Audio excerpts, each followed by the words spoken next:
আসসালামু আলাইকুম। আপডেট বাংলা সংবাদে আপনাকে স্বাগত। শুরুতেই শিরোনাম, পরে বিস্তারিত। দ্রুত অন্তর্বর্তী সরকার গঠন করে সুষ্ঠু নির্বাচন দিতে হবে বলল মির্জা ফখরুল। এদিকে বিজয় ধরে রাখতে দেশবাসীকে পাহারাদারের ভূমিকা নেওয়ার আহ্বান। এছাড়া ছাত্র জনতা একটি পরিবর্তনের আশায় রয়েছে বলল নজরুল ইসলাম খান। আরও থাকছে 24 ঘন্টার মধ্যে পুলিশের সবাইকে কর্মস্থলে ফেরার নির্দেশ। এবং সর্বশেষ জানিয়ে দেব, বর্তমান বাস্তবতায় ডক্টর ইউনূসের বিকল্প নেই বলল জিএম কাদের। শিরোনাম শুনছিলেন, এবার বিস্তারিত। তার আগে ভিডিওটিতে একটি লাইক, কমেন্ট, শেয়ার করে সবাইকে দেখার সুযোগ করে দিতে বিশেষ অনুরোধ রইল। দ্রুত অন্তর্বর্তী সরকার গঠন করে সুষ্ঠু নির্বাচন দিতে হবে বলল মির্জা ফখরুল। বিএনপির মহাসচিব মির্জা ফখরুল ইসলাম আলমগীর বলেছেন, প্রশাসনকে সুষ্ঠুভাবে দায়িত্ব পালন করতে রাষ্ট্রপতি যেন নির্দেশ দেন, সেই আহ্বান জানাবো।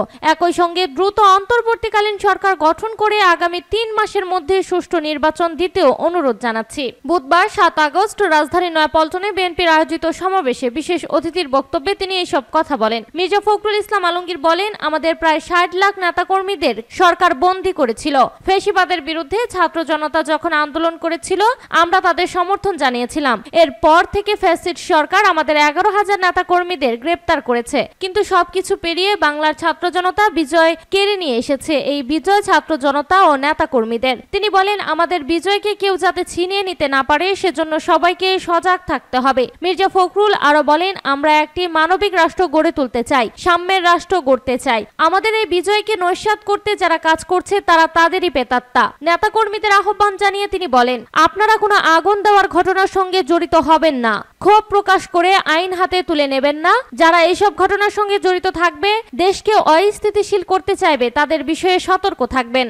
এই বিজয় ধরে রাখতে দেশবাসীকে পাহারাদারের ভূমিকা নেওয়ার আহ্বান। সর্বক্ষেত্রে বৈষম্য বিলোপ, ফ্যাসিবাদী শাসনের ভিত্তি উচ্ছেদ ও সাম্প্রদায়িক সহিংসতার রুখে দাঁড়ানো, ছাত্র জনতা হত্যার বিচার, দুর্নীতির মূল উৎপটনের দাবিতে বরিশালে সমাবেশ করা হয়েছে। বুধবার 7 আগস্ট বেলা 11টা নগরের অশ্বনী কুমার হল চত্বরে এই সমাবেশের আয়োজন করে বাম গণতান্ত্রিক জোট, ফ্যাসিবাদ বিরোধী বাম মোর্চা ও বাংলাদেশ জাসদ। সমাবেশে নেতৃবৃন্দ অবিলম্বে আন্দোলনকারী বৈষম্য বিরোধী ছাত্র আন্দোলন ও সকল ছাত্র সংগঠন এবং সকল গণতান্ত্রিক রাজনৈতিক দলের সঙ্গে আলোচনা করে অন্তর্বর্তীকালীন সরকার গঠনের ঘোষণার দাবি জানানো হয়েছে। সমাবেশে ছাত্র জনতার গণ অভ্যন্তরের বীর শহীদদের শ্রদ্ধা জানিয়ে বলা হয়, গণবিক্ষোভে স্বৈরাচারী শেখ হাসিনার পলায়ন ছাত্র জনতার বিজয়। এই বিজয়কে স্থায়ী করতে হলে স্বৈরাচারী ব্যবস্থার অবসান করে পূর্ণ গণতান্ত্রিক অধিকার ও শ্রমজীবী মানুষের অধিকার আদায়ের সংগ্রাম অব্যাহত রাখতে হবে। সমাবেশে সারা দেশের মানুষের জানমালের নিরাপত্তা, ধর্মীয় ও জাতিগত সংখ্যালঘুদের জানমালের নিরাপত্তা নিশ্চিত করতে সচেতন দেশবাসীকে ভূমিকা নেওয়ার আহ্বান জানিয়ে বলা হয়, এই সুযোগে বিভিন্ন জায়গায় দুর্নীতিবাজ, লুটপাটকারী বিভিন্ন অফিসে তাদের দুর্নীতির ফাইল পুরানোর উৎসব করতে পারে। এ বিষয়ে দেশবাসীকে সচেতন থেকে দুর্বৃত্তদের রুখে দাঁড়াতে হবে।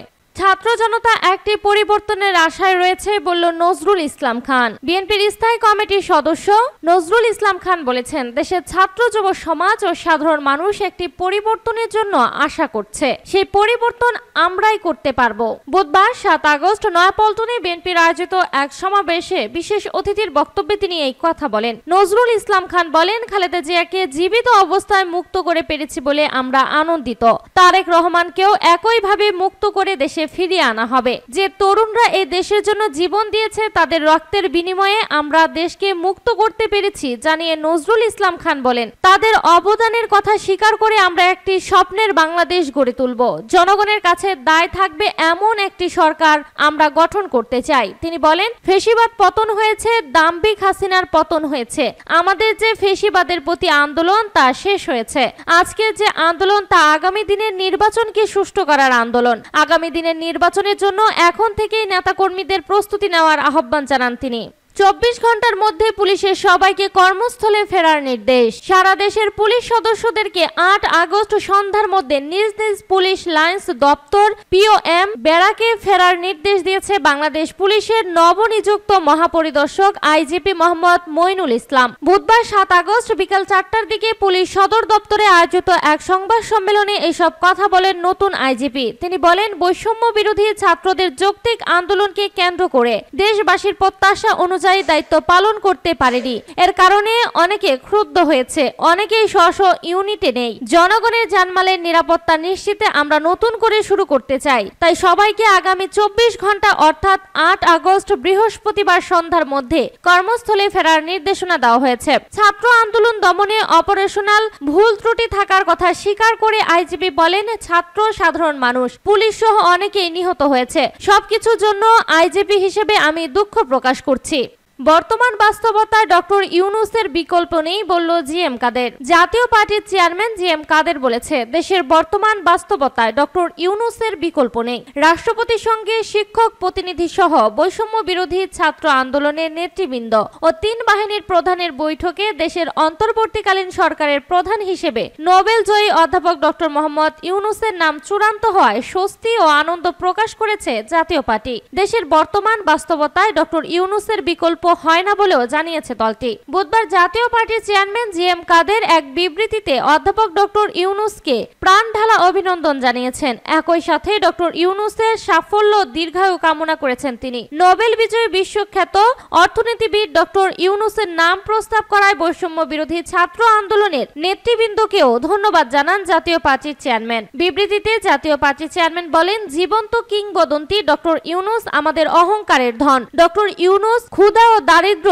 বিমোচনে, ক্ষুদ্র ঋণ এবং সামাজিক ব্যবসায় যে ধারণা প্রবর্তন করেছে তা সারা বিশ্বের সামনে এক অনন্য মডেল। বিশ্ববাসীর কল্যাণে ডক্টর ইউনূসের প্রতিটি কর্মকাণ্ড ঈর্ষণীয় সাফল্য পেয়েছে। তিনি বলেন, দেশের বর্তমান বাস্তবতায় ডক্টর ইউনূসের বিকল্প হয় না। ডক্টর ইউনূসের নেতৃত্বকে সহায়তা দিতে জাতীয় পার্টি প্রস্তুত। দেশের শান্তি, সমৃদ্ধি ও স্থিতিশীলতা ফেরাতে ডক্টর ইউনূস সফল হবেন। তার নেতৃত্বে ন্যায় বিচার ভিত্তিক সমাজ প্রতিষ্ঠার অভিযাত্রা শুরু হবে।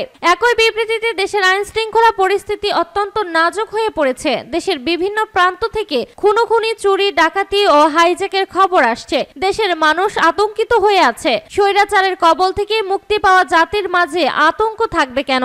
জাতীয় পার্টি চেয়ারম্যান জিএম কাদের দেশের আইন শৃঙ্খলা পরিস্থিতি নিয়ন্ত্রণে সংশ্লিষ্টদের দৃষ্টি আকর্ষণ করেছেন।